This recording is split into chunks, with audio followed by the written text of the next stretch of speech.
Muy buenas gente, espero que anden bien. Hoy les traigo un video en el que vamos a ver cómo se utilizan los agentes de inteligencia artificial para atención al cliente y las diferencias que tienen con los chatbots convencionales.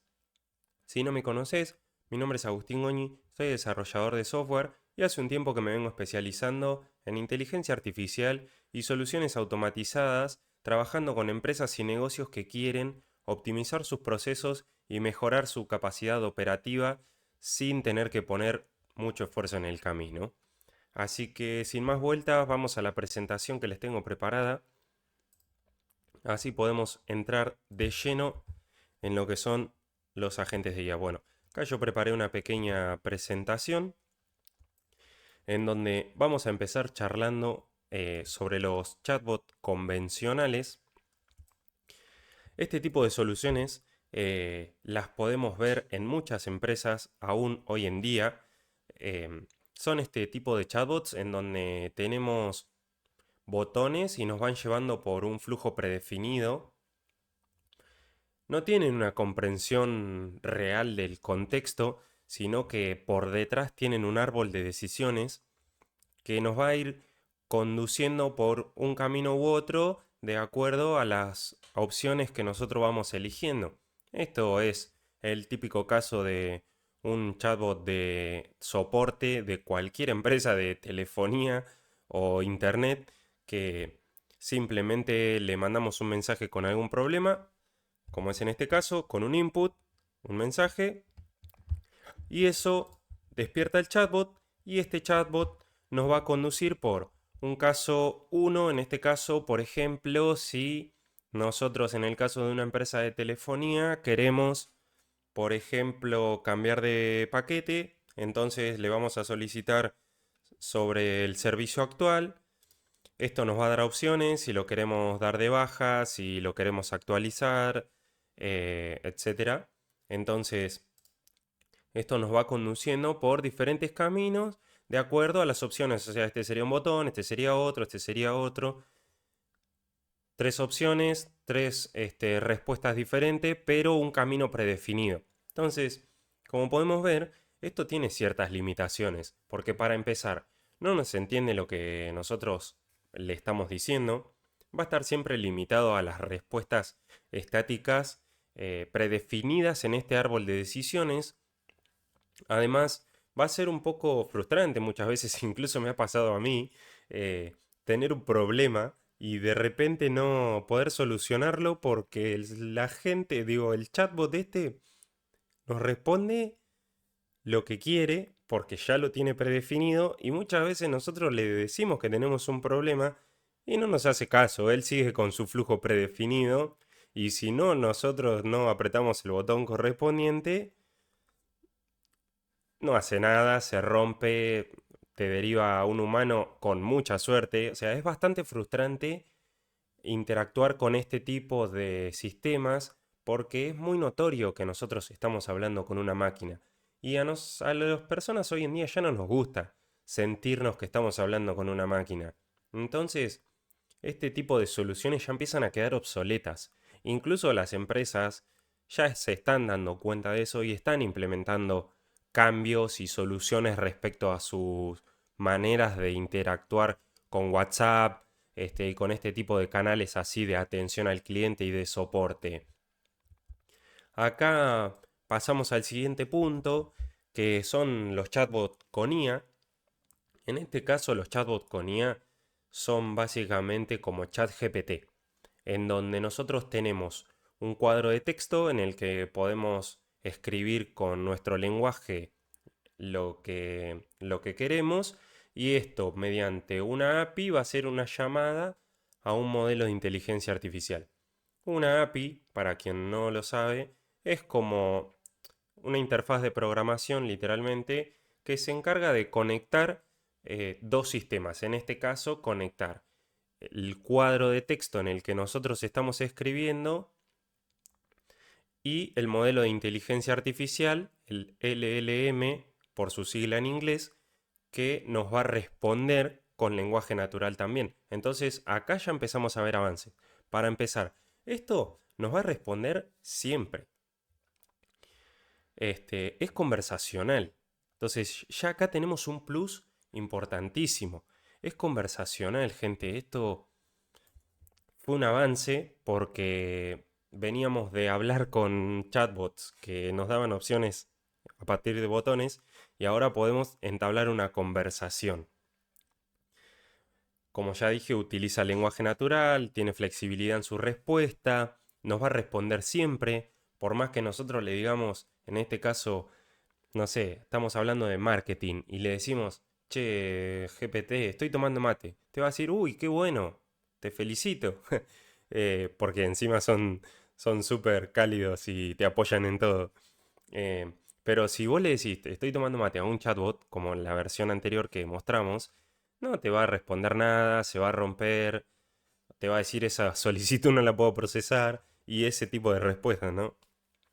Pero bueno, tenemos un avance, incluso ya te empezamos a ver sistemas híbridos en donde los chatbots anteriores, en lugar de tener respuestas con botones, ya empiezan a utilizar estos sistemas de inteligencia artificial, principalmente ChatGPT y bueno, otros más, pero en definitiva lo utilizan para responder con respuestas predefinidas en lenguaje natural. Entonces, lo que hace la IA en ese caso es consultar un Excel con preguntas y respuestas. Si la persona pregunta esto, respóndele esto. Y te lo responde en lenguaje natural. Ya empieza a ser un poco más fluido, pero no deja de ser algo limitado, digamos. Entonces, acá vemos las limitaciones que tiene esto. Y es que no puede accionar, no puede ejecutar acciones sobre algo, sino que simplemente se limita a conversar. Por ejemplo, nosotros no lo podemos utilizar para automatizar flujos.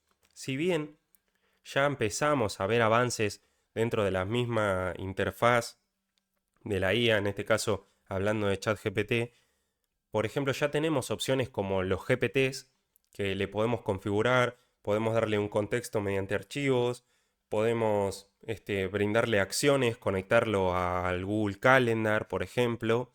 Ya empezamos a ver un avance en ese sentido, pero sigue estando muy limitado a lo que OpenAI te quiere brindar para conectar. No puede ejecutar acciones sobre tu sistema, no le podés dar permisos para ejecutar acciones más allá de las herramientas que te brindan en su plataforma. Entonces sigue siendo muy limitado y para las empresas es prácticamente inútil porque si bien hay casos en los que lo pueden utilizar a nivel mucho más corporativo, por así decirlo, estas soluciones son muy sencillas, es más para gente como vos y yo, digamos, del día a día, soluciones que te permitan a un GPT decirle, che, ¿qué reuniones tenés hoy? Y soluciones sencillas, digamos. Pero bueno, acá el punto y el verdadero cambio de juego empieza cuando aparecen los agentes de IA. ¿Por qué? Porque si nosotros implementamos un agente de IA en un sistema para atención al cliente, nos permite delegar directamente tareas en este agente. Se comporta de manera autónoma, para empezar. Entonces, nosotros le brindamos un contexto, lo enmarcamos en cierto comportamiento y le brindamos las herramientas para que ejecute las acciones. A partir de ahí, el agente de inteligencia artificial se va a manejar de forma completamente autónoma, generando respuestas flexibles y dinámicas de acuerdo al input que vaya recibiendo. Entonces, un agente de IA, por ejemplo, recibe un input por WhatsApp, porque yo, Agustín, le hablo a un sistema de atención al cliente de alguna empresa de Internet y tiene un agente de IA en el WhatsApp. Entonces, el agente de IA va a estar configurado de acuerdo a sus instrucciones, a su prompt. Es- Ese va a ser la instrucción fundamental y la base que va a definir el comportamiento del agente de IA y cuándo va a ejecutar las acciones. Es lo que le brinda la autonomía dentro de un marco controlado. Es decir, nosotros en el prompt le definimos cómo se tiene que comportar, cuál es el rol que tiene que encarnar. En este caso, un agente de atención al cliente que tiene que contestar de forma educada, profesional, brindar la información que se le solicita. Además, nosotros le damos contexto, lo enmarcamos dentro de vos sos un agente de atención al cliente que trabaja para tal empresa, te encargas de tales tareas y ahí le especificamos qué tarea se encarga, cuál es la herramienta que debe utilizar para llevar a cabo cada tarea y entonces nosotros ahí le damos todo el contexto y lo enmarcamos para que se comporte de la forma que nosotros deseamos, para que ejecute las acciones que nosotros queremos que haga. Después, una vez que nosotros le brindamos todas estas instrucciones y le damos todas las herramientas em, que nosotros queramos disponibilizarle, el agente de IA se comporta de forma autónoma. Es decir, recibe un input, en base a eso lo analiza, encarna su rol y va a hacer las tareas de acuerdo a lo que nosotros le definimos, utilizará unas herramientas u otras. Entonces, un agente de IA, además de tener el prompt, que es, digamos, el core del agente porque es lo que va a definir cómo tiene que ser, tiene varios puntos más. Tiene la memoria, que es una base de datos simplemente que le va a permitir a la gente tener un contexto de la conversación en donde en esta base de datos va a guardar el input que le llega del usuario y el output que él responde y lo va a identificar con una clave única, una ID que puede ser el número de teléfono, el nombre del usuario, un ID interno, lo que fuera, pero va a mantener ese contexto. Entonces, va a poder, por un parámetro predefinido, digamos, de un número de 5, 10, 15, 20, el que sea, recordar la cantidad de mensajes. Nosotros le definimos 5, va a recordar 5 mensajes anteriores. Le definimos 10, nosotros le mandamos un mensaje y va a tener en contexto los 10 mensajes anteriores asociados a esa identificación. Entonces le permite a la gente tener un contexto, que es la ventaja que tiene esto respecto a los sistemas convencionales de chatbot, porque en un chatbot, si nosotros colgamos la conversación después de un cierto tiempo, tenemos que iniciar el flujo de vuelta. En cambio, en un agente de IA, le enviamos un mensaje, si él ya tiene contexto, porque la conversación venía de antes, va a continuar la conversación como si nada y no vamos a tener esa rigidez de tener que otra vez brindarle los datos y decirle, contarle nuestro problema. Entonces, desde el lado de la usabilidad y desde la experiencia del cliente, mejora muchísimo esta fluidez.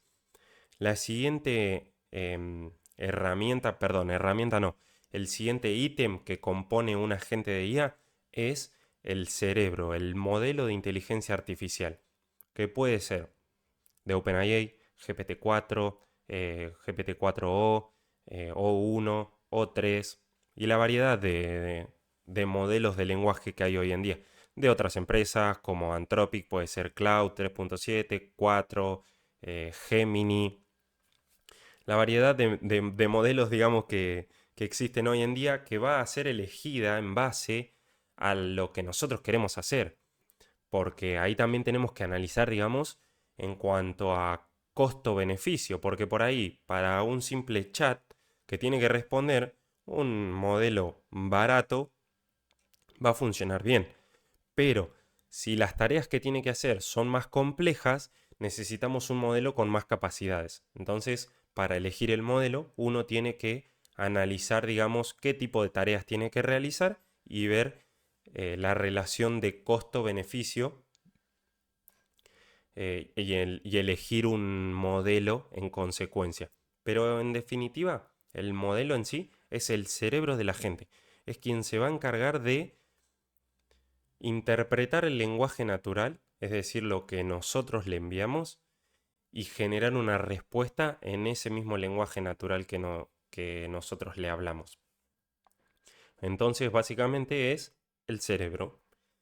Lo siguiente son las herramientas, y este es digamos, lo que marca verdaderamente la diferencia. Y es que a los agentes de IA nosotros le podemos disponibilizar una cantidad ilimitada prácticamente de herramientas, en donde lo conectamos a lo que sea y le definimos qué tipo de acciones tiene que hacer sobre eso. Por ejemplo, lo podemos conectar a una búsqueda de Google para brindar información, por ejemplo, sobre algo que no tiene en contexto y que la lógica de negocio dice que le tiene que responder. Entonces busca en Google y le proporciona una respuesta interpretada sobre lo que encontró el agente en Internet. Conectarlo a un email para poder manejar cuando se recibe un email, cuando se envía un email y este tipo de cuestiones. Al calendario para agendar reuniones o ver la disponibilidad del calendario. Y acá es fundamental que en el prompt nosotros hayamos definido correctamente para qué se va a usar cada herramienta, porque, por ejemplo, si yo quiero agendar una reunión con Pedro y el agente de IA de Pedro no tiene especificado para qué tiene que usar la herramienta del calendario, yo le voy a decir, agendame una reunión mañana a las 3, va a ir y va a agendar una reunión mañana a las 3. Pero va a venir Juan y le va a pedir también que le agende una reunión a las 3 y la gente se la va a agendar. En cambio, si nosotros le definimos correctamente que tiene que ver la disponibilidad, si no está disponible ese slot que el usuario le está solicitando, brindarle opciones para que solicite otro horario en base a la disponibilidad del calendario. Cuando el usuario elija ir y agendar una reunión, devolverle el link o decirle que ya está agendado. Ya se empieza a hacer un poco más complejo, pero ahí está, digamos, la verdadera ganancia de utilizar un agente de IA, y es que nosotros le definimos a detalle, en lenguaje natural, mediante el prompt, qué es lo que tiene que hacer, y la gente lo va a hacer de forma autónoma. Lo siguiente que podemos hacer es brindarle documentos, para que tenga como contexto. Y en este caso, como estamos hablando de atención al cliente, por ahí es lo que más a, a colación hemos traído, eh, tener un contexto de documentación es muy importante. Y acá entra un concepto que se llama RAG y que lo que nos permite es armar una base de conocimiento. El RAG, que es en español recuperación aumentada por generación, lo que nos permite es brindarle a la gente una base de conocimientos a la que puede acceder de forma rápida y hacer una búsqueda por conexión semántica. Es decir, en lugar de agarrar un documento completo sobre, por ejemplo, en un e-commerce, una persona le habla al chat y pregunta si el producto no me gusta, ¿lo puedo devolver? Entonces, el agente de IA, en el caso de que tenga una política, un documento de 20 páginas, donde tiene definida política de envío, política de devolución, los medios de pago, tiene todo eso definido en un solo documento. ¿Qué pasa? Si nosotros mandamos todo ese documento a que lo interprete el modelo de lenguaje, generamos una respuesta y devolvemos en base a eso, nos genera un costo muy grande porque nosotros estamos mandando un input muy grande. Entonces nos aumenta el costo, la respuesta no va a ser tan exacta porque por ahí se pierde en todo el análisis del texto porque es muy largo. Entonces, una base de conocimientos lo que nos permite a nosotros es agarrar ese documento de 20 páginas, cortarlo en pedacitos, en chunks se llama. No quiero entrar acá en términos muy técnicos, pero lo que hace es vectorizar estos documentos, cortarlo en chunks, en pedacitos, y esos pedacitos guardarlos en vectores en estas bases de datos vectorizadas se llaman, que se encargan de guardar vectores. Entonces, lo que le va a permitir a la gente de IA es buscar mediante una conexión semántica. Es decir, si nosotros preguntamos sobre la política de devolución, el agente de IA va a ir a buscar exactamente esa sección. Pero como nosotros en realidad preguntamos, ¿qué pasa si no me gusta un producto? ¿Lo puedo devolver? La misma IA se va a dar cuenta del contexto de esa pregunta va a ir a la política de devolución y va a traer la respuesta.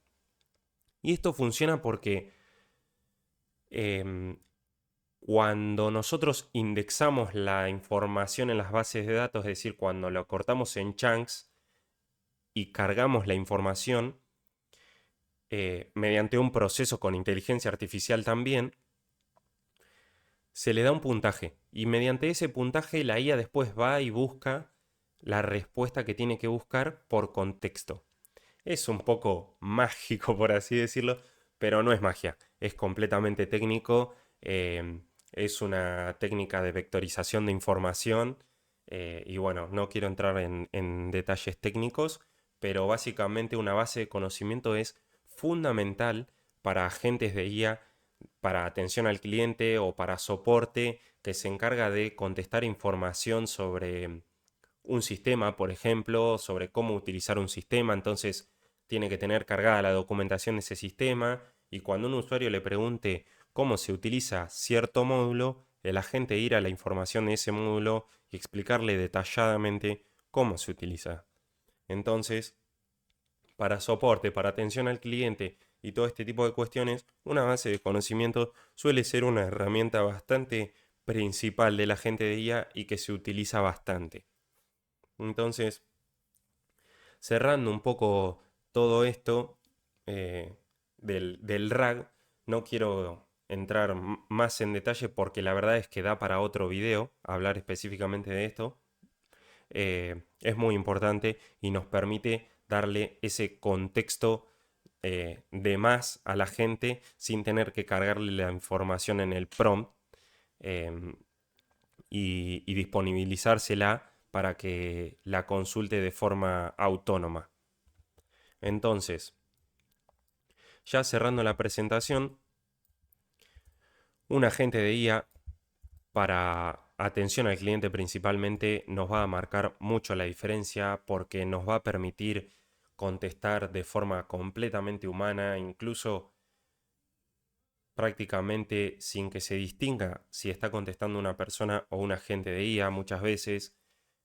Obviamente depende del nivel de personalización que contenga, ya empezamos acá en detalles más finos por ahí de la implementación de los agentes, en donde podemos como herramienta ponerle un output parser que se encargue de formatear la respuesta de cierta manera. Entonces, en lugar de respondernos en un mensaje único, nos responde en 2 o 3 mensajes, como si fuera una persona. Y ya empezamos con este tipo de cuestiones que son un poco más de detalle fino a la hora de implementarlo, que es lo que verdaderamente nos va a dar y marcar esa diferencia de cara al usuario final. Más allá de todo esto, los agentes de IA tienen multitud de casos de usos, se pueden conectar entre sí y armar lo que se llaman árboles de agentes de IA. Podemos hacer cosas súper complejas, incluso como herramienta misma podemos brindarle otro flujo de trabajo que utilice un agente de IA y hacer ese bucle de trabajo entre agentes que nos permite prácticamente lo que yo grafiqué un poco acá abajo, que es básicamente armarte un ejército de agentes de IA en donde uno sea el CEO o el orquestador de todo ese sistema y los demás vayan encargándose de tareas concretas, como yo acá puse los ejemplos, ¿no? Pero en definitiva, los agentes de IA vinieron a cambiar el juego, vinieron a mejorar la atención al cliente y ya estamos viendo en muchos casos cómo se está implementando. Así que sin más vueltas, esto ha sido el video de hoy. Espero que les haya brindado valor y si querés implementar algún agente de IA en tu negocio, podés contactarme y si no, espero que esto te sirva como una guía para entender y reclamar esa calidad en los agentes de IA que te implementen. Así que muchas gracias por mirar el video hasta el final y nos vemos la próxima.